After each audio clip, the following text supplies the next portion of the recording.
रात के 3 बज रहे थे। तनु के घर के बाहर पुलिस वैन की लाल बत्ती और अगले ही पल उसकी मां मीरा की चीख, एक आवाज जो उसकी रग रग में दहशत घोल दे।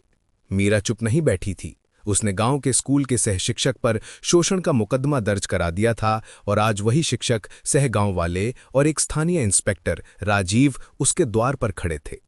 इंस्पेक्टर ने मुस्कुराते हुए कहा, तुम्हें पता है तुम क्या खोदोगी?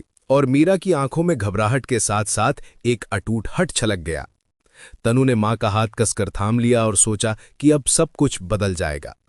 तनु 20 वर्ष की थी, पढ़ी लिखी, तेज बुद्धि और निडर। उसी रात उसने मां के डर के पीछे का सच देखा।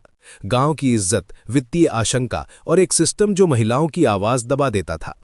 मीरा के पास जो कागजात थे वे संकेत दे रहे थे कि इंस्पेक्टर राजीव वर्षों से ताकत का दुरुपयोग कर रहा था।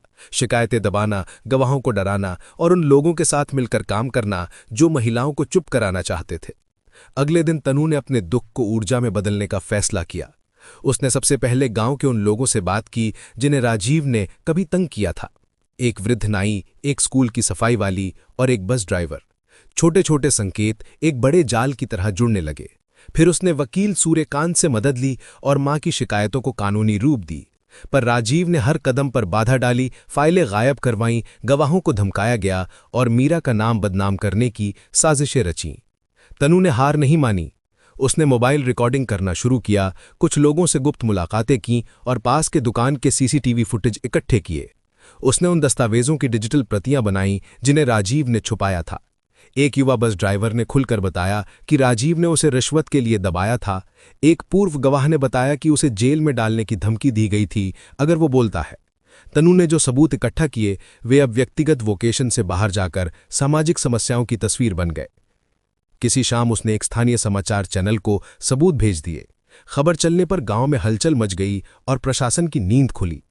राजीव के विरोध में पहली बार सार्वजनिक रोशनी पड़ी। उसकी शक्ल पर असहायपन की लकीरें उभरीं।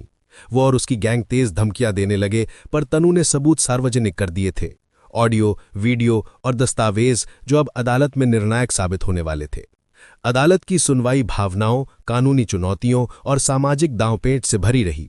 राजीव ने अपनी शक्ति और पद का सहारा लेने की कोशिश की। उसके साथी झूठे कावे लेकर सामने आए, पर तनु की ठोस दलीलें, सूर्यकांत की पेशेवर वकालत और मीरा की साहसिक गवाही ने कानून के मानदंडों के सामने झूठ को नंगा कर दिया। अंततः अदालत ने कहा कि इंस्पेक्टर राजीव दोषी है। उसे सेवा से हटा दिया गया और जिन सरकारी लोगों ने उसका साथ दिया था उन पर भी कार्रवाई शुरू हुई। गांव की महिलाएं अब खुलकर बोलीं, उनका डर टूट चुका था। मीरा की आंखों में अब शांति और गरिमा का प्रतिबिंब था और तनु को विश्वास था कि न्याय केवल एक फैसला नहीं, एक संदेश था। सिस्टम बदल सकता है जब लोग सच के साथ खड़े हों। कहानी का अंत ये सिखाता है कि शक्ति पद से नहीं, हिम्मत और सत्य से मिलती है। तनु ने न केवल अपनी मां के लिए लड़ाई जीती, बल्कि एक छोटे समाज को यह समझाया कि डर के साये में जीना जरूरी नहीं। अब तनु और मीरा नई जिंदगी की ओर बढ़ीं, सच्चाई के साथ, बिना किसी डर के, सफलतापूर्वक।